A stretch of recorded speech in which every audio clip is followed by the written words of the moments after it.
Okay, hey guys, I actually have a new hobby video finally. Um, I don't know how long it's been. I guess it's been a week or two, but just more Ottoman cavalry, and then I'm gonna go do a little short book reviews of some things I've been reading lately. But I got this cavalry unit done. I did a stream this evening, and yeah, a couple people joined in, and Charles Latoro was kind enough to chat, so I was happy to do that, and I gave me some ideas because of his comments. But I'll get to that in a second. But this is another unit of Ottoman 15 millimeter Spahi but these are just the ones with swords, and got a mix of male and regular and no male. So I think they turned out okay. I was looking at my old the Romans, the Romans and the Gauls I painted when I was in Turkey, that I did with the Vallejo game washes, and they look a lot better. I'm not going to get them out right now, but because I used the colored Vallejo washes with those, and they turned out a lot better. So I might start using those again, but I don't know how effective it would be with 15 millimeter. I decided to use Agrax Earthshade on these guys because the Nuln Oil is a little too dark, and I think the Nuln Oil Games Workshop changed the formula, so it's a lot heavier than it used to be, than it was a couple of years ago. At least it's what it seems to me. So, but anyway, I gave them a purple banner, and I did this. This is Amarnth, I think, red from Vallejo on the saddle, or on the barding. So I tried to mix up the colors on their clothing because they probably would have looked like that in real life. And started on another unit, first of another unit. This is the standard bearer, so I decided to do this Vallejo Prussian blue, which looks really nice. Yeah. So, and if you catch this when I upload it, I may do a stream Sunday, the 3rd of June, so at the time of filming, in the afternoon sometime, or maybe do one on the Monday, which would be the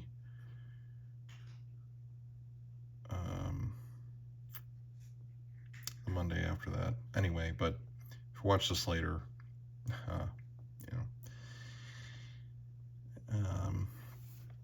it's not really relevant. So got that. Yeah, I think they turned out pretty good. I'm trying to finish up all these Ottomans. I've got quite a few more to do. Let me see. Because this is 9. Yeah, 9 plus the guy that's being painted, and then I've got the commands, and I think this batch is almost done actually.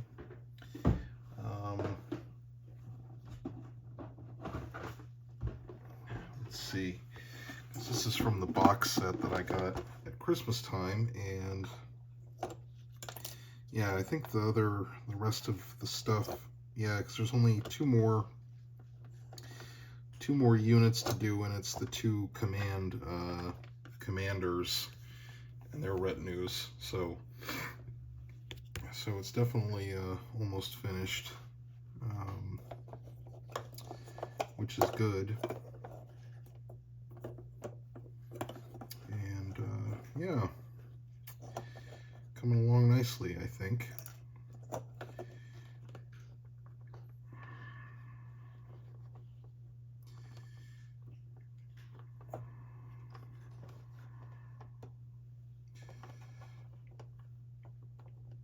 And yeah, and Yeah, because I already got the Ganulu finished, both those units, and I got the 2 units of Spahi with lances done that I showed in previous videos. So it's coming together, and then I think after that I'll get started on the Transylvanians, because they'll look a little different from the Ottomans, and I think that'll be interesting to talk about. And also, I found in my hard drive, I have a book, painting guide for called Warriors of the Hungarian Frontier, done by a Hungarian author that has a pretty unique art style.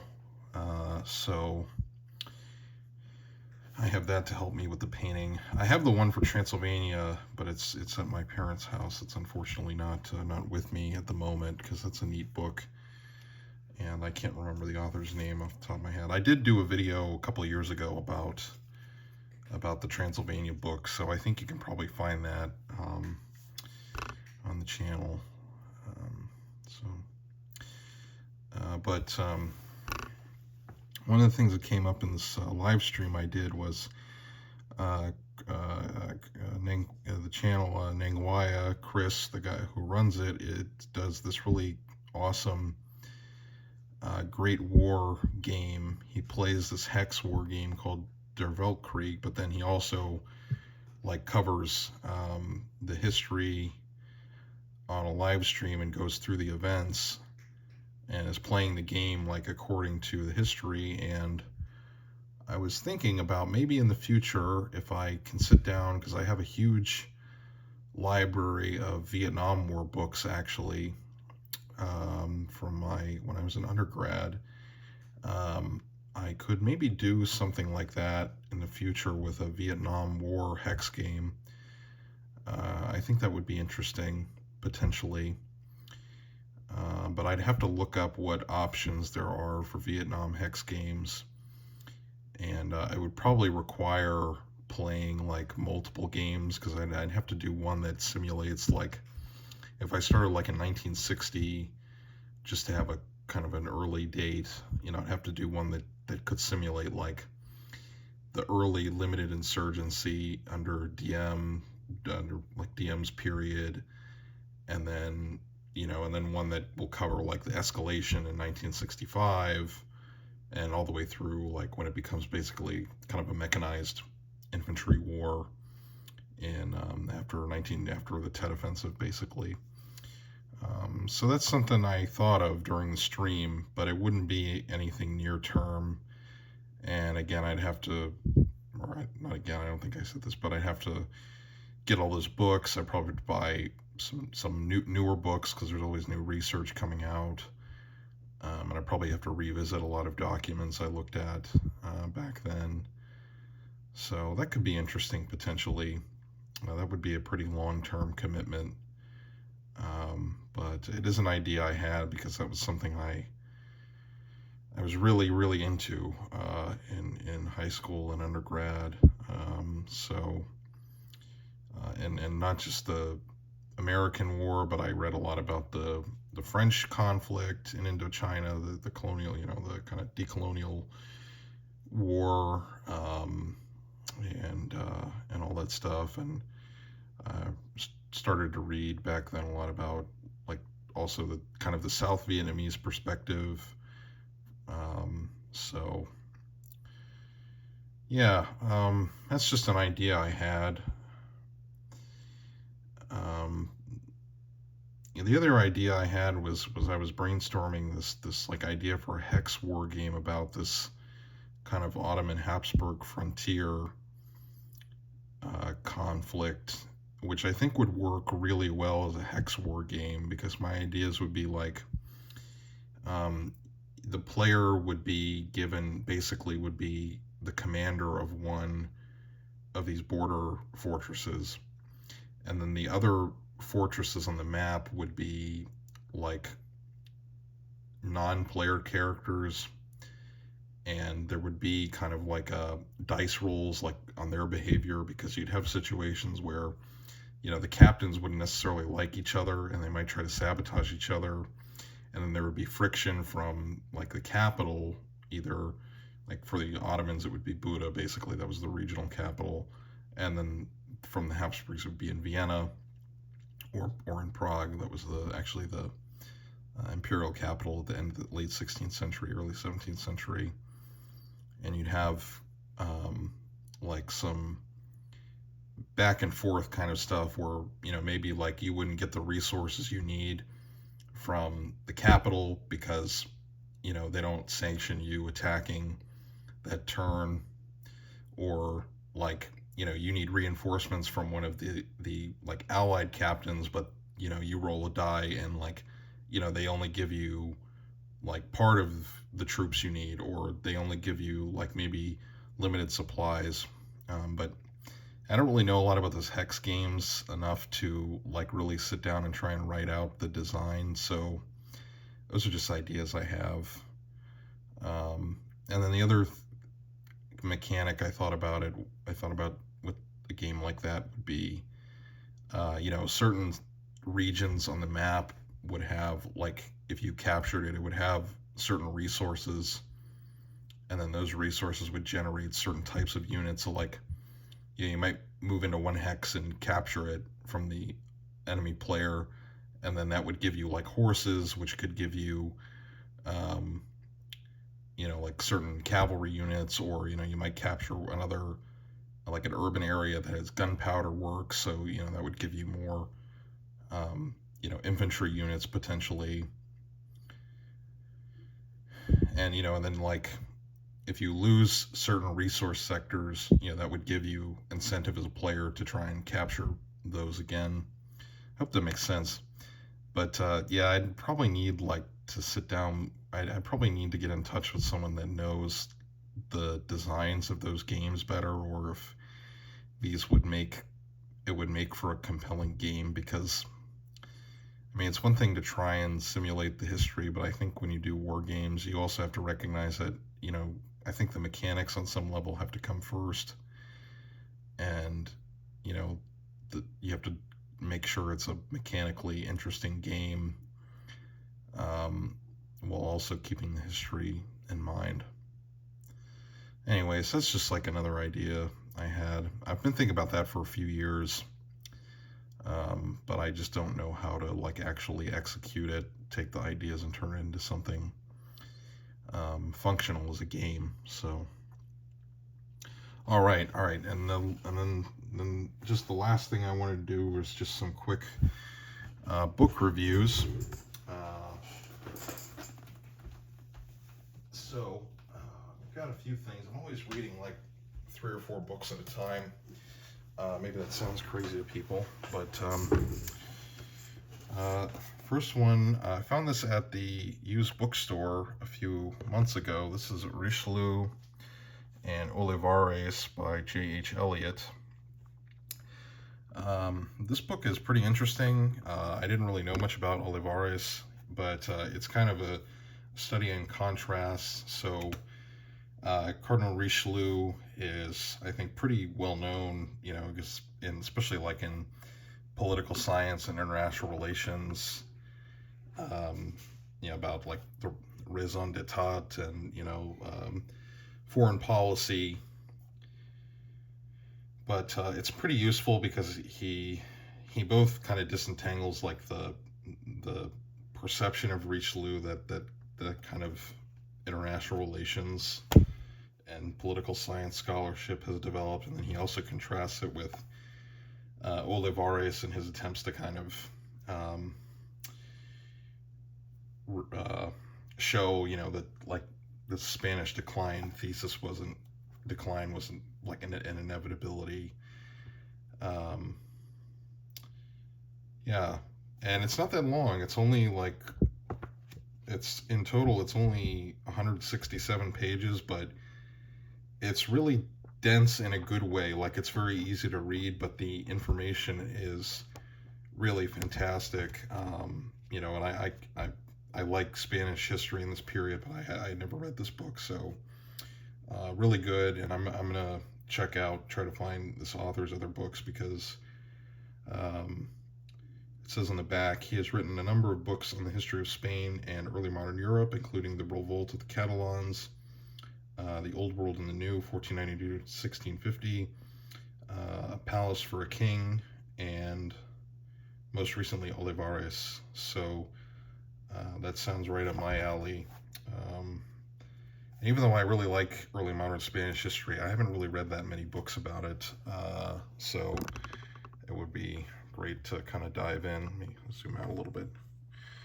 Yeah, so Richelieu and Olivares. The next book, I got these two were, so I actually had an advertisement that was effective on my Instagram page because it told me that University of Pennsylvania Press was having this $10 book sale last week, and so I got two books for $10. I got this book, The Native Conquistador, Alva Ixtlilxochitl, I think that's how you say it, Ixtlilxochitl's account of the conquest of New Spain. And I've read another account of the Spanish conquest of Mexico. I think it's The True History. I forget the author's name. It was published by Penguin Classics. But this is also really interesting. So this was one of the indigenous leaders that assisted the Spanish. It's not that long, it's about, it's pretty short, but really interesting. It's also got a pretty long bibliography for the introduction.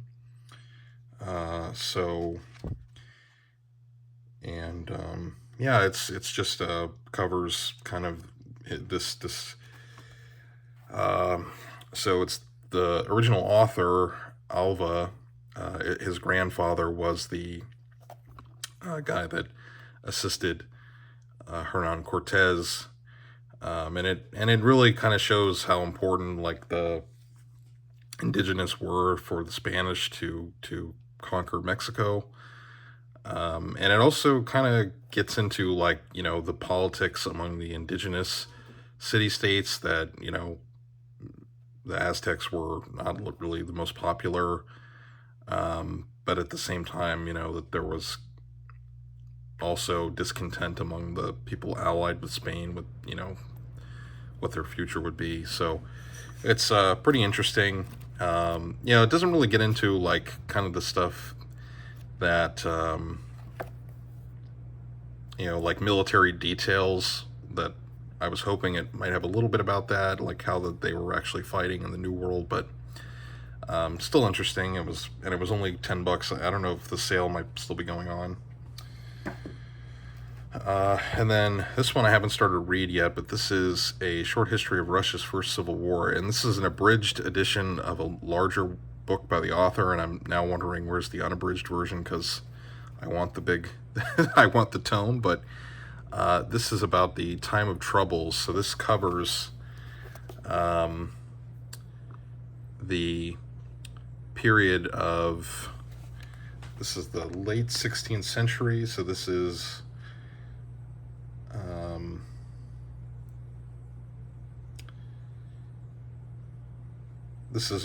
the time of troubles, 1598 to 1613. So this is like after Ivan the Terrible and before and obviously, as it says, it's the founding of the Romanovs. And I watched a lecture. There's a channel called the Russian History Museum that's I think it's up in New York State, and they had a historian of Russia give a lecture about this very topic, so that got me interested in it because it's also involves history of the Polish-Lithuanian Commonwealth, and part of this was like when Poland conquered Moscow, actually. So I think they were, more successful than Napoleon in that respect. Poland was. So yeah, looking forward to reading this, and I'm hoping I can track down the unabridged version because this is only, well, only. This is like 300 pages, so pretty normal kind of monograph, but I think this will be really neat. Because, I don't know, I'm not really that interested in Russian history, but I think this period is more compelling for me, when it was Muscovy. Lastly, but certainly not least, this is the huge biography of Maria Theresa by Barbara Stolberg Rillinger, and I'm really enjoying this. It's a really long book. Let's see, it's over 1,000 pages with all the references, but it's really easy to read, and it covers both the chronology of Maria Theresa and gets into the themes of her reign. So it covers 7 Years' War, the War of Austrian Succession, and all that stuff. I don't know, leaves me with kind of a mixed impression of Maria Theresa. I didn't know that much about her before, but I guess it's probably means it's a good biography, that it doesn't like, it's not a hagiography of her, but it's not like completely against her either. The one thing it kind of makes Frederick the Great come off as like not a great guy. It's not very academic, but yeah, I don't know. Frederick the Great just comes off as very aggressive and kind of personally nasty. But yeah, it's still a really fantastic book. And this is published by Princeton University Press, which they've been doing a lot of great books the last several years. So whoever's the editor, the editors there are doing a great job. And also, it's only, like, the cover price is $39.95, so it's really not that expensive for a nice history book. It's not it doesn't get into a lot of details about the military, but it does cover a lot about, like, the Habsburg court culture and the kind of the, like, Maria Theresa's administering the empire, and and then how her family life, which is kind of pretty important for politics, because it's a dynastic state. So, and it's got some nice pictures in it, nice color plates. It's got a few sections. So yeah, so I definitely recommend this one if you're interested in like 18th century history or Habsburgs. It's really great. Yeah, I bought this book a while ago, but I hadn't actually read it until now. So yeah, pretty happy with that. All right, so it was kind of a long video, but if you watched to the end, I hope you like this. The painting is probably slowing down just because I'll just close on this, I guess. I'm working a job where I have to be on my feet all day now, so, and I thought, I can get home from work and I'll have energy to paint, and it's really hard actually, because I just kind of want to lay down and like play a game on my computer. And painting, it doesn't take that much energy really, but you're still kind of doing something seated. But it's, when I'm tired like that, it just, harder to paint, I guess. Anyway, okay, well, give one last look at the new cavalry, and sorry for the long video, but yeah, that's what I've got going on, and hopefully I can get these Ottomans painted up soon, and I can do another army showcase for you guys. I really wanted to do a nice showcase video instead of just doing one unit at a time, but it's taken a little while. So I'm hoping the next few days I can get a lot painted, and yeah. All right, thanks everyone. I'll talk to you guys in the next video.